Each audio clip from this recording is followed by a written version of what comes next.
It was. Blame him.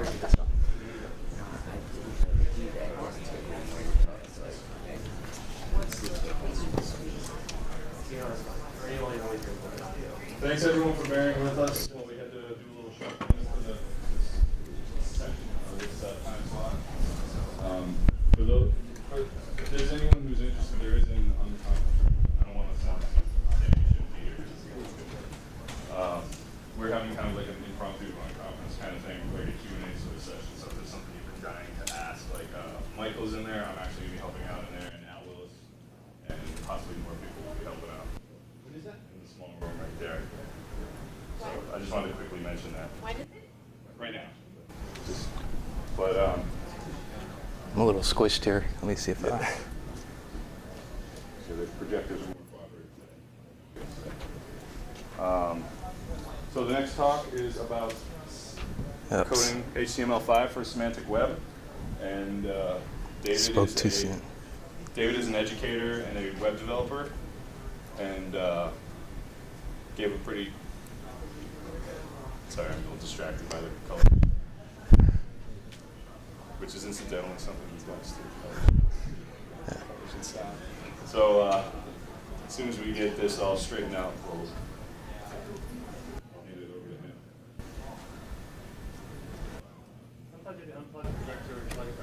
I probably should have waited a minute before I introduced you.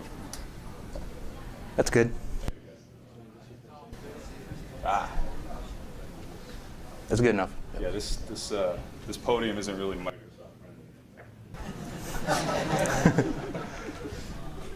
friendly. We're good. Thank you. All right, guys, give it up for Dave.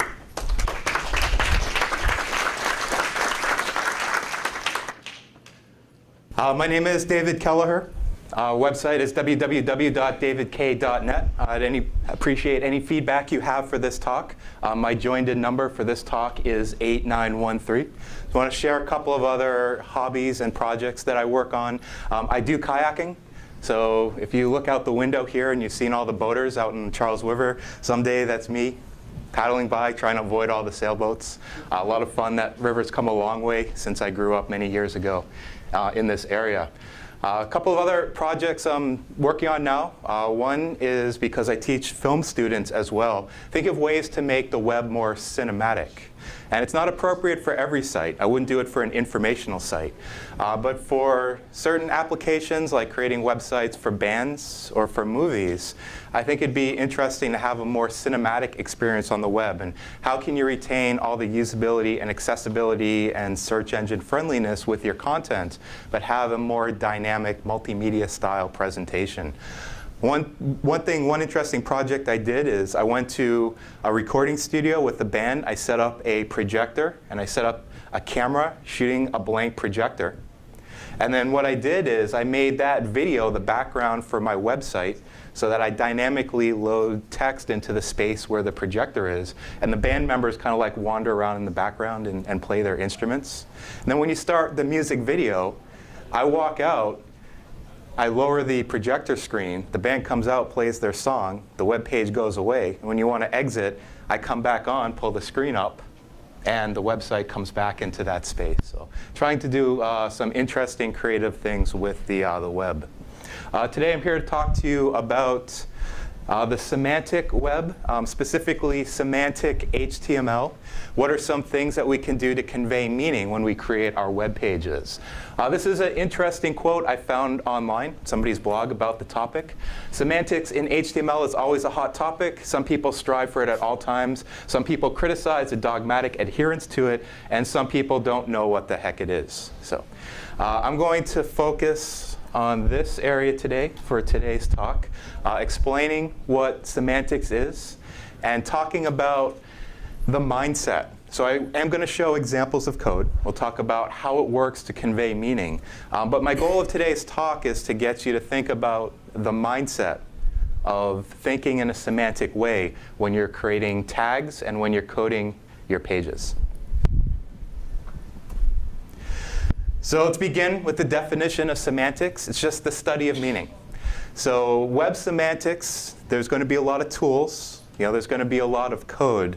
But really thinking about it, we're applying a science. We're applying the study of meaning to the work that we do for creating pages. And I think a good way to start thinking about this, when we have programming tasks, I always try and put myself in the place of the computer. I think about problems from the perspective of the computer. So I took some content from a web, scraped it off, and I converted it to hexadecimal code. Anybody read hexadecimal code? So we're looking at the problem from the computer's point of view.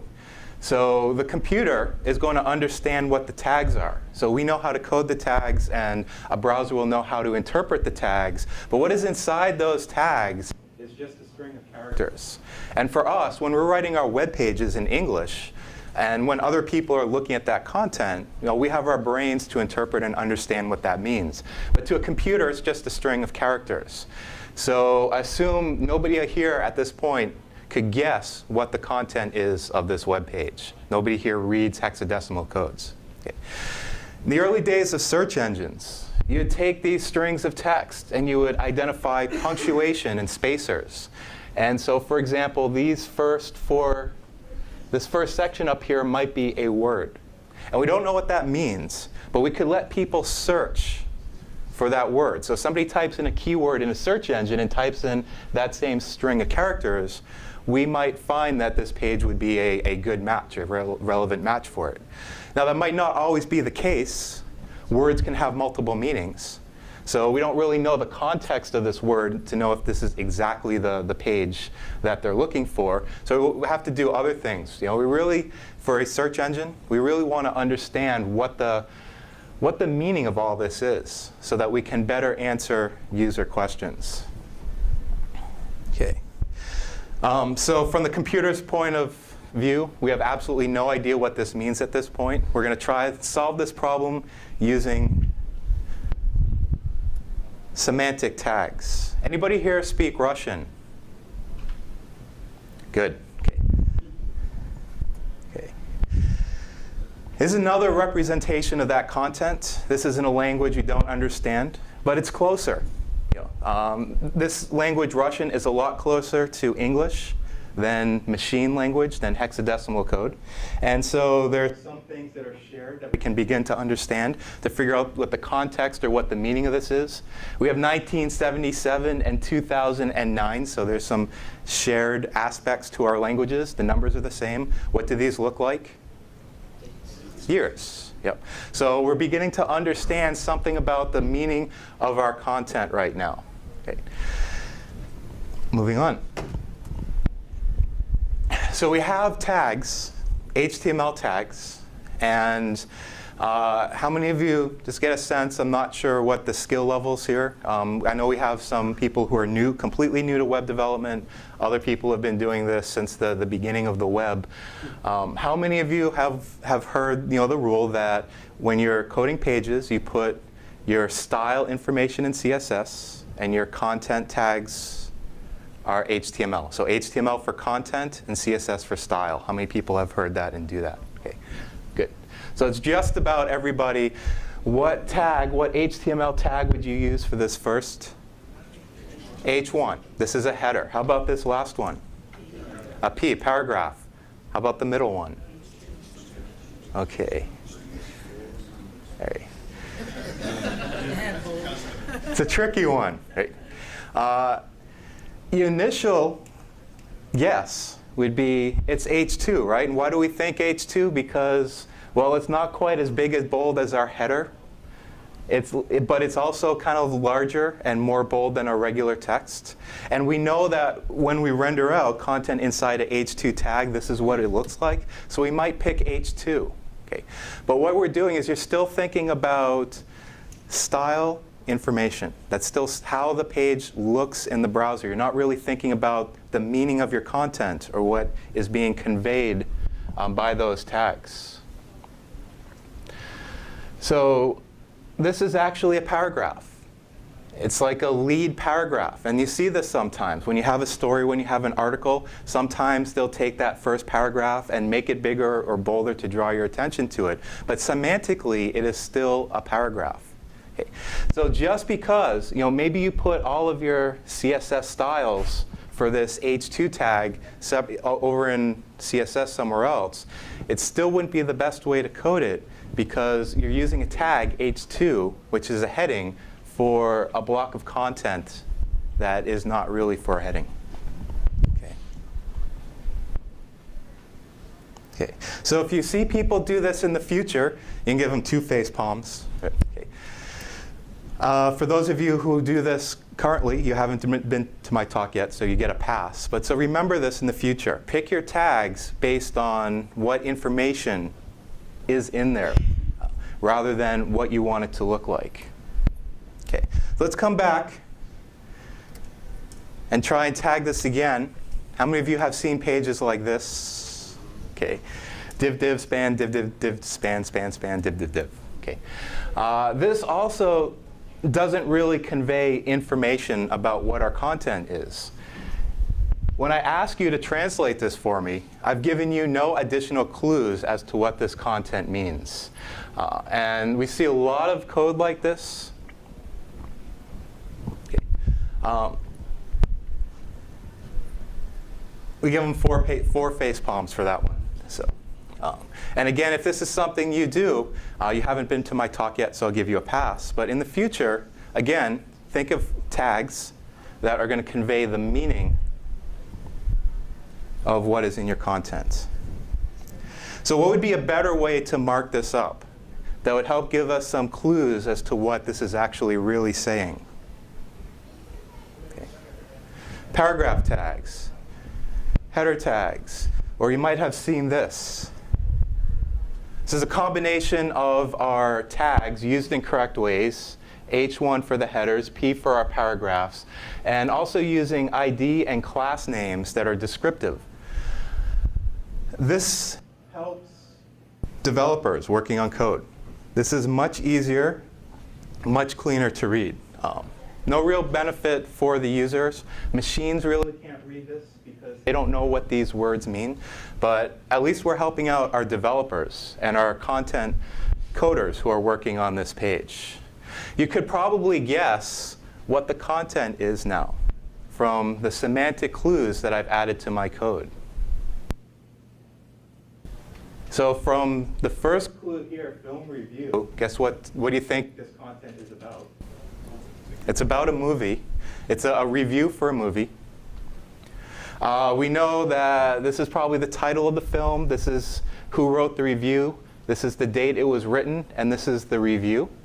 What clue is this? Now that we know this is a date, 2009, what can we guess about our film? What year do we think it came out with? So a film that came out in 2009, okay, because we have some knowledge. You know, we're applying our knowledge. We have a year here, 1977. Anybody know a film that came out in 2009 that people were talking about another film that came out in 1977? The 77 film, close, was Star Wars. And what was the 2009 film? Avatar, who said that? So, nice, very good. So from the semantic clues I put in my tags, we now know that this is a film review about Avatar.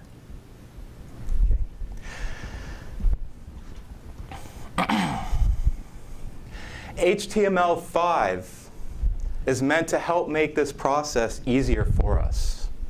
So rather than doing divs and spans with IDs and classes, we have some new elements like headers and sections, which convey the same semantic meaning. So for example, instead of saying like div ID equals header, we can just use the new header tag in HTML5.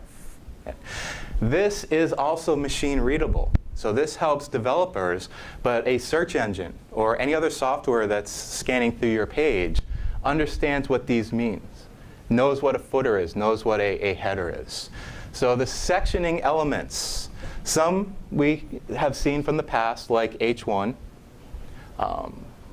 We have a side that's like a little side box. Address, for putting in your contact information, your address information. New ones include header, footer. Article and section is a bit confusing, I think, for people.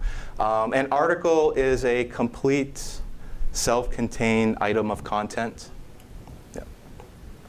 So for example, if you have a review about a film, I would put everything on that page that is that film review, that isolated block of content, inside an article tag, so that nothing outside, so that all the other stuff on the page would go outside that section, and everything that is that review would go inside that article tag. And then we have sections which don't really convey a lot of meaning other than you have a grouping of information. So if you have a group that you want to indicate belongs together, but none of the other semantic tags really fit, so like a section is like a catch-all. You could use it as a last resort. We still have the ability to use divs and spans. Those really should only be used for adding scripts, creating little hooks for scripts or code, or for CSS for styling information. So it's where you have some part of your content that needs to be scripted or styled, but it's not really a semantic group.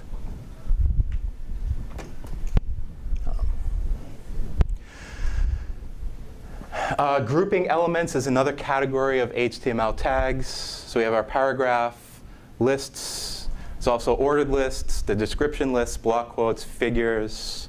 They're also for kind of like grouping content within your section elements. And they will create a line break by default when you look at it in the browser. They also have text level elements, grouping words or phrases or other small pieces of content which do not create line breaks. Remember, originally, for those of you who have worked since the beginning, that we had the B tag for writing bold text and the I tag for italic text. And what happened to those two tags? They were deprecated because they really convey style information. Those tags have come back in HTML5. They've given them new meanings. So they've given them semantic meanings. So it's not really enough. If you want text to look bold or italic, because that's a style thing, you got to think about why you're making the text bold, why you're making it italic. So strong is used to convey importance. And it's usually rendered as bold text, but it doesn't necessarily have to be. EM is for a section that you want to emphasize. So people started using EM instead of I and strong instead of bold because that was a semantic way of coding up your pages. In HTML5, they've added some more ways of creating bold and italic text. And unfortunately, they've reused some of the tags that we already know in the past. And I think this definitely has the potential to confuse people. The B tag is used for keywords. When it's something that you don't want to semantically stress, in other words, the meaning isn't really important within the context, but you still want to show that it's a keyword or a product item, you can now use the B tag for that. Also, article leads. They say that you can use the B tag to code that as well. So the previous example, believe it or not, if I just jump back here for a second, in HTML5, from reading the specs, it looks like the best way semantically to code this is to make it a paragraph and then use the B tag to show that it's the lead paragraph for your article. Does anybody find this confusing? Yeah. So the HTML5 spec is still under development. So this has been published. This information about how to use these new tags are being published in the specs and can be rendered in browsers. How many people use these new HTML5 tags? It's good. So just have to understand there's a lot of debate going on. Do you have a question? Yeah, with the multiple uses of the B tag, Yeah. if your B is rendering as an article B as opposed to a keyword or something else, would it make more sense for your article B to be a paragraph with a specific class of style? You could do that. Yeah, you could do that as well. You could say like, you could like leave like a class equals review. The issue with that, that's probably more human readable. So it'd be less confusing to people who are reading that, especially people who have stopped using the B tag because of what they've heard in the past. But it's not really machine readable. So that would be the disadvantage. Right, you still wind up with multiple interpretations of the B tag. Right. May not render the content. Yeah, and in order to you think about this problem, in order to have cover all the different possibilities of ways that you would want to have the emphasized or bold text, you literally get into enormous lists. And what are we going to add, like 100 different tags to the language, and then people having debate about what they mean? So yeah, that's why I don't think there's really a clear, there's no clear answers at this point. When the spec is being changed, when it's evolving, when people are having debates, when there's advantages and disadvantages of different ways of doing things, you have to really look at, what is the, objective of your project. If it's really important for your code to be machine readable, then maybe use the B tag. But if you have a lot of developers coming in, and maybe you will put in classes, instead of using like the B tag, to help them, because that might be a lot less confusing for a workflow for them. So, what's that? Yeah, you could use the B tag with like class equals lead. That might be another way to do it. So yeah, there's no one answer. So I think the key here is just think semantically. The point I'm trying to make is have that semantic mindset and think about these issues. Right? When you're coding, okay, think about what would be the best way to convey the meaning of the content that is within those tags, and then make decisions. And there are many good decisions, I think, at this time, depending on what specifically you're doing. Yeah. So just some of these other ones. For italics, here's 3 different tags for doing what we normally expect to see rendered as italics in the browser. EM, we know, is for emphasized text. We have cite. That would be for a book title. Probably should have put the word book title here. And the I tag has been redefined to mean an alternate voice. So if you've read a story where half the story is in regular text and half is alternate italic text, they kind of switch back and forth between them. And all the alternate text is supposed to be from a different point of view, maybe another person or another time. That's what they mean by alternate voice.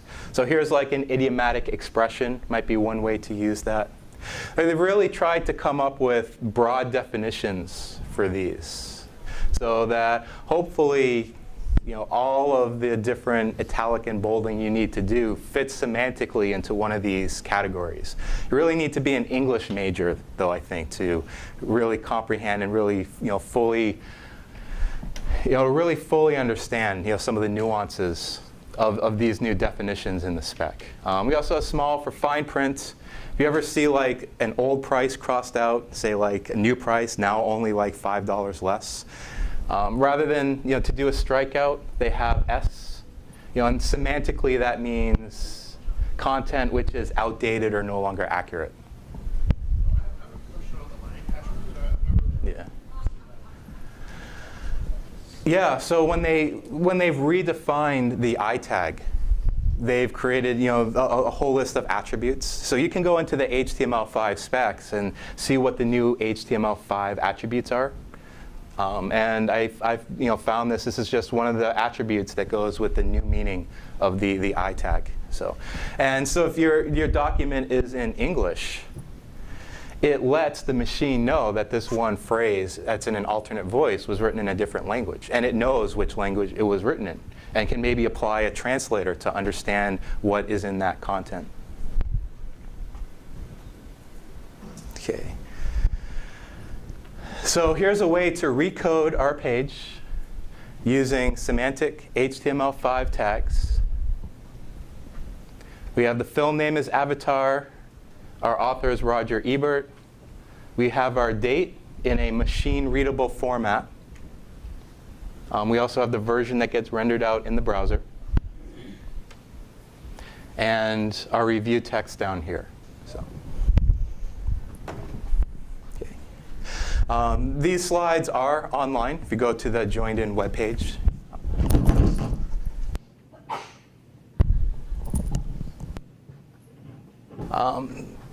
So have we seen this? I think, hold on. Yeah. Sorry about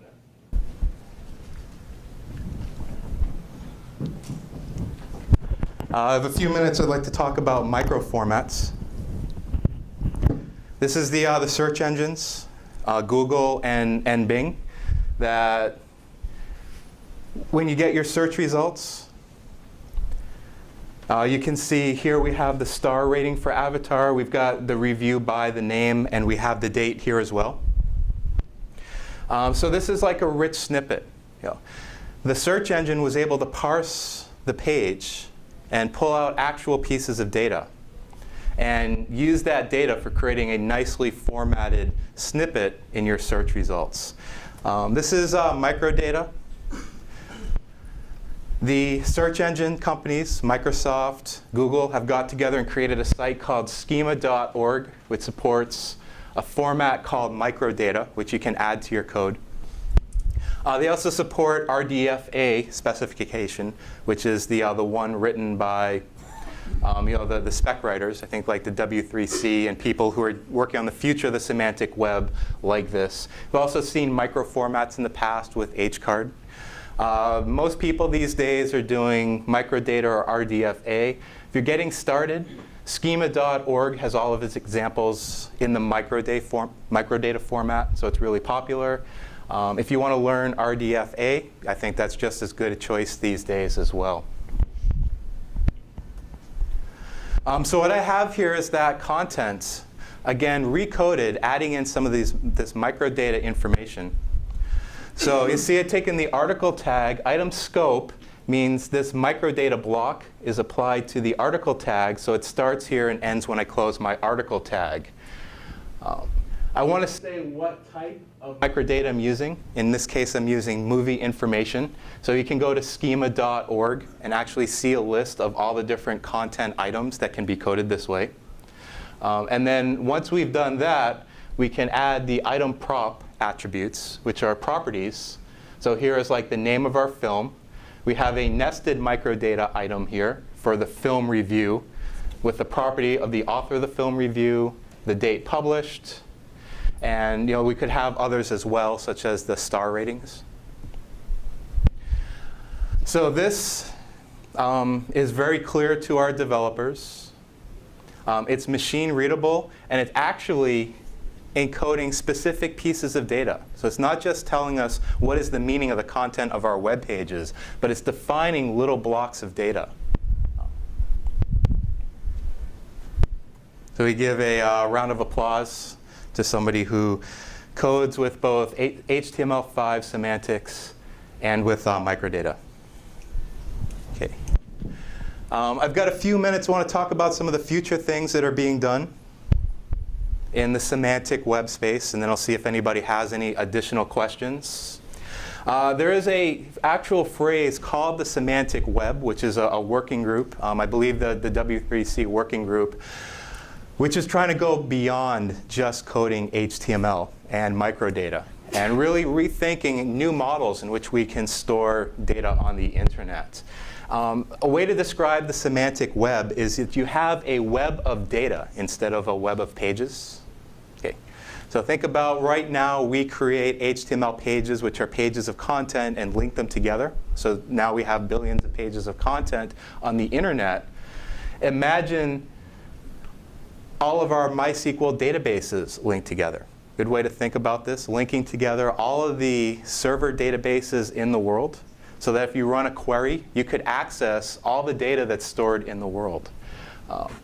It's a whole new way of thinking about this. It's a vision from Tim Berners-Lee way back 20 years ago that hasn't been realized yet, but there's a lot of people working on this.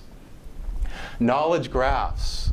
When you do a search on Bing, and you see the snapshot on the right side, and Google does this as well, have you seen, like, if I were to search for Avatar, it would actually bring up a block on the side with all of the information about avatar. Have you seen this?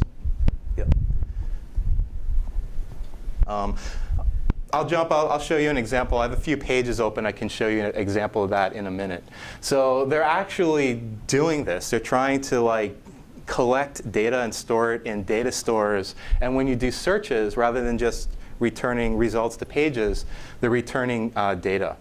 There's a new project from Wikipedia called Wikidata, which I believe was just launched last October. Wikipedia, everybody creates pages about subjects. In Wikidata, everybody enters data about subjects. For example, saying that Boston is a city in Massachusetts is a piece of data. And those are going to be linked together. So what you have is a big user-contributed database, hopefully capturing all the information that's in the world. Some of the more advanced technologies we see in this space, RDF is a data model used for storing this knowledge. You can, instead of creating HTML pages, you can create XML documents that are in this RDF format, serialized as XML, so that you can actually request them by going to a URI. There's another area of study that's important for this effort called ontology, and that's how to represent knowledge as a set of concepts. So for example, if I say, Roger Ebert is a film reviewer, that's knowledge, which we then could apply to do more sophisticated searches. We could say that if we look at our star ratings, because star ratings is in microdata, you could say that 4 stars is a film that Roger Ebert really liked, and 1 film is a star that one star would be the film that he didn't like. And we use that knowledge, now that we understand what stars mean because we have that knowledge, we can then apply that. If we want to do a search for what films did Roger Ebert like, we now know to look for the 4-star films, because we have that piece of knowledge. And we can teach the computer to understand that. Again, it can do more sophisticated searches. OWL is a language that's used for representing that knowledge for web stores. This was actually done on the back end for the BBC 2010 World Cup website. They used RDF stores and OWL knowledge. For example, Tim Howard is a goalkeeper. And then they had all of the code to pull information out of that onto their web pages. So there's already a success story from 3 years ago.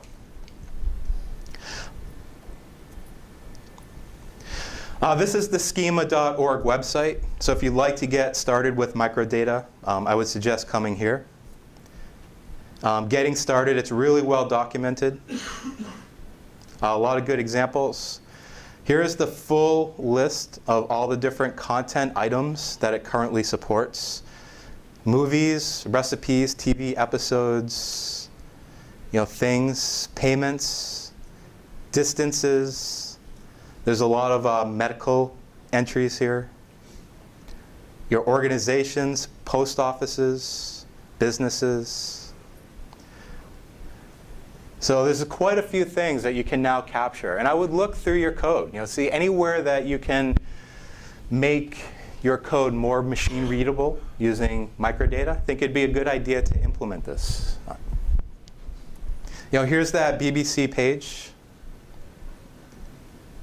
So all this information, we could store in a database that Tim Howard was the goalkeeper for the United States. Tim Howard's club is Everton. Tim Howard's age is 31. This could be stored in any kind of database. They actually use the semantic web for this, yeah. With regards to storing in the database versus semantic web, Yep. what would be like, say you're building a site today, Yep. what would be the pros and cons of semantic web versus just making an API? You can just get JSON. Yeah, for most cases, I would just use a regular database. I'm going to my next slide, which is a very good question. My next slide are what would be the advantages of doing it this way, and I'm gonna get to that in one slide. Yeah. Let me go to that now. Yep. Okay. So if you use these semantic web technologies, what can you do with that? What are things that can be done with the semantic web that are difficult to do today? Here's a question that a search engine cannot answer today. What are Roger Ebert's favorite films with an Asian director of photography? This is hard for search engines to do. As we can type these in, we can get relevant pages, pages linked to Roger Ebert or about Asians or about directors of photographies. But this information really isn't connected in a useful way. So we'd literally have to find all of Roger Ebert's favorite films and go through them one by one, looking at all the director of photography entries who are listed and seeing which ones are Asian. It would be a massively difficult task to do today. But imagine if this information was on the web in a linked data format. Okay. So for example, we go to Roger Ebert. They say their site tagged all of his film reviews using microdata. We now know all the films he has reviewed and how many star ratings he gave to each one of his films. So we can, a search engine could find all of the 4 films. Then by using linked data connections, it can then automatically jump to pages that have information about those films. So for example, maybe another site somewhere else has tagged data explaining who the directors are for that film. And you can get the director names and then link from the director names to a database about the directors and maybe individual directors. You can find out where they're from. And a search engine that understands semantic web, browsing through linked data that's been coded this way, could return the answer to that question for you in one step. So this is an example of something we can do with semantic data that we can't currently do with just indexed pages. Also agents that you can automate things. So for example, if I wanted to see a film, my agent could purchase tickets for me, load directions to the theater in my device.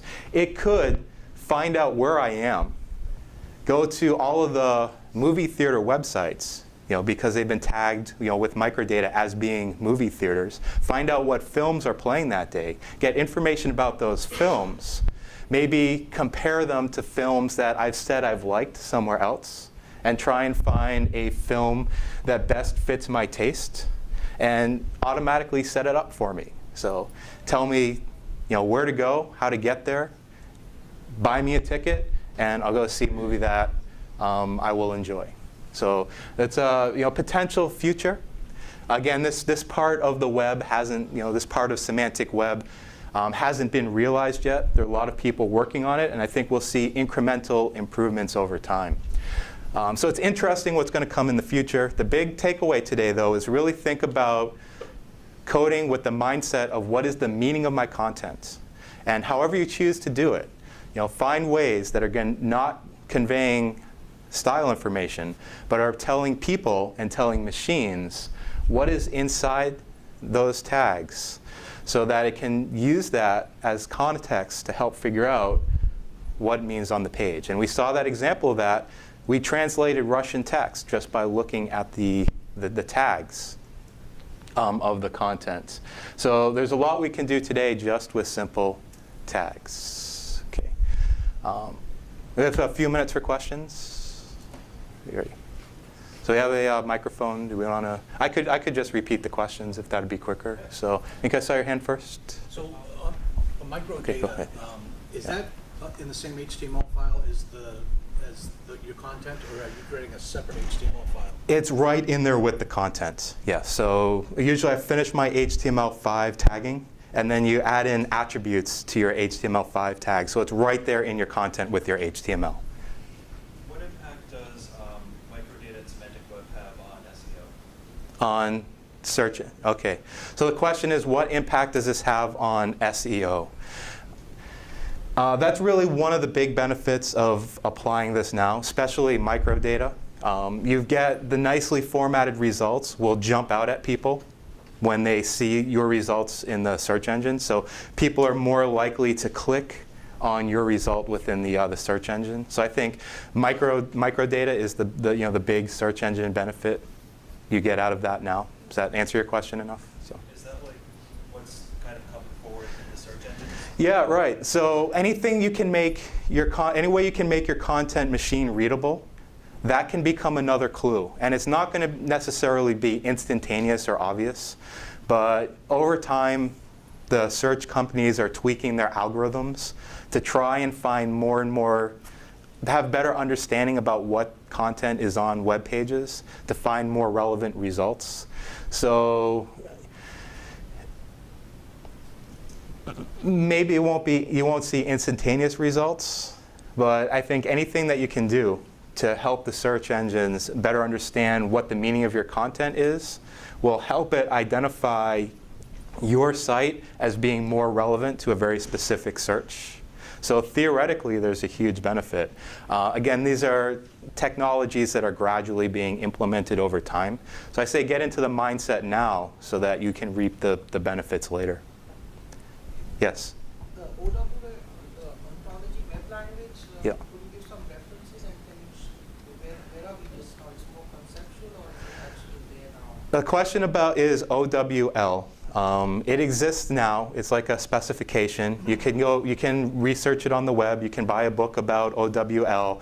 Example of a case study is that BBC website, and they used it. So it actually works.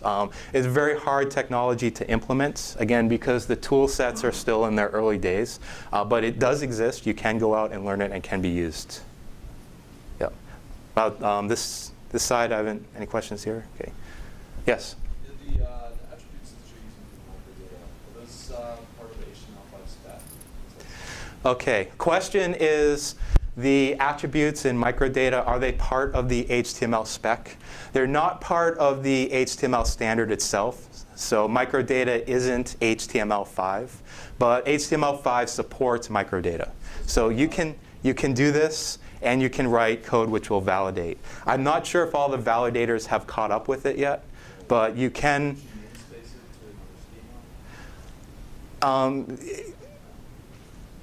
That goes with probably a little bit more advanced than I'm prepared to talk about right now. But yeah, there's a lot of discussion about namespacing and how this works, and there's debates about some of the different ways. I could talk to you about that later, maybe if you're interested in that. Sort of a follow-up, but the microdata is essentially ignored for browser render and display purposes. Yes. Yeah, that is just it's basically only to make it machine readable. Yeah, and it won't affect the display of your content. Yes. If I want to tune the microdata to make the search engine summary look a certain way, is there some quick way to get feedback about what it's going to do? Google has a tool for this, their rich snippet tool. So like you can paste in an example of your microdata code, and it will spit back what it's going to look like in their search engine. I don't really think you can tweak it or change how it looks within the search engine results. You can only put in content that will appear in the Yeah, I snippet. just want to do experiments and see what it would look like. Yeah. So do a search, look up for Google's rich snippet testing tool. And it's in their Webmaster tool suite. And you should be able to find the link there. Yeah. The fact that microdata is not rendered by the browser. In the early days of the web, there was this meta keywords tag that effectively amounted to an attempt at semantic data. Mhm. Of course, people who wanted to game the system, especially the search engine system, put incorrect information in there to try and achieve rankings, Yeah. High rankings. What's to prevent somebody from trying to game the system using microdata in the same way? Right. Good question. Like people could spam this system and try and put in microdata that's not valid or it's not correct in order to, again, try and falsely get better search engine rankings. That's one of the problems with semantic web.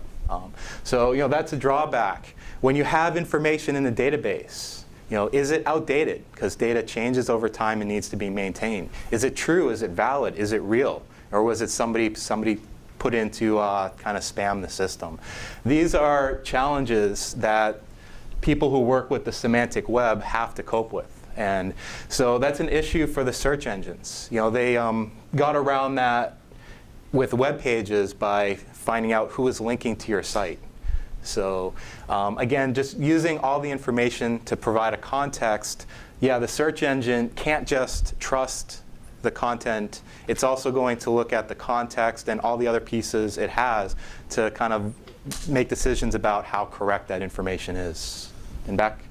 Have you used RDFA a lot, and how would you compare it to some of the other markets? So RDFA is one format, just like microdata is another. They basically do the same thing. You could learn one or the other. I think RDFA might be used in a few more places like Facebook. It might be a little bit harder to learn because they don't have a nice schema.org website explaining things for you. If you're really interested in semantic web technologies, learning RDFA might be a step into learning RDF. So those would be the benefits of that. Schema.org, the benefits of that is if you haven't done this at all, it's very easy and quick with a lot of great examples to help you get started. But they both basically do the same thing. So just two competing technologies. That's never happened before. Yeah. How about one more question? It's almost time. So actually, we're a few minutes past. So. This is more of like a philosophical question based on the impact of semantic web. Do you feel as though in the future, if pages are developed using semantic web, especially with all the tags that you have gotten or displayed earlier, making it so granular that you can actually say this is a recipe or this is whatever, do you think there will eventually be something where it's just a massive human data store where you can kind of query for, oh, I want any recipe on X, Y, or Z? Yeah, that's a really good question. So do you think we're going to eventually get there to the place where we have like a massive data store rather than like billions of web pages, all of these billions of like linked databases? There's a lot of people, Tim Berners-Lee and many others, are trying really hard to accomplish that. I think that we're going to get there in incremental stages over the years. That's So. really dependent on the willingness of people to generate the data. Yeah. I'm a food blogger sometimes, Yeah. and I saw the recipe format. Mhm. It's a huge amount of work. So like any new technology, what you'll see is you'll see tools being created in the future. So that this really needs to be seamless for coders. So that this has to happen without people having to do it themselves. Because we've seen a lot of confusing aspects of this today. So we really need to, over time, people are going to create tools to do this. And there is no killer tool that exists yet for the semantic web. If someday somebody invents that tool, that will be a big step towards completing the process. So it really is going to be, we're a long, long way from being able to do these kinds of searches and discovery and getting these agents. But you'll be surprised. Google and Microsoft, every few years, might introduce an amazing new feature to their search engine based on work they've done in these technologies. And it won't be instantly we wake up one day and we have now access to a giant database that we can do these kinds of queries. Over the next 10, 20, 30 years, I think we'll move in that direction step by step. Okay. So I think that's all the time we have. I am an educator.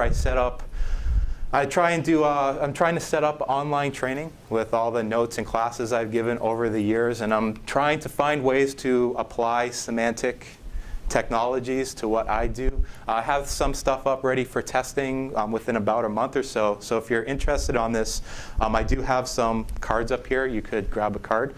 Be happy to talk to you any of the 5 or 10 minutes we have left before the next presentation. Thank you for coming.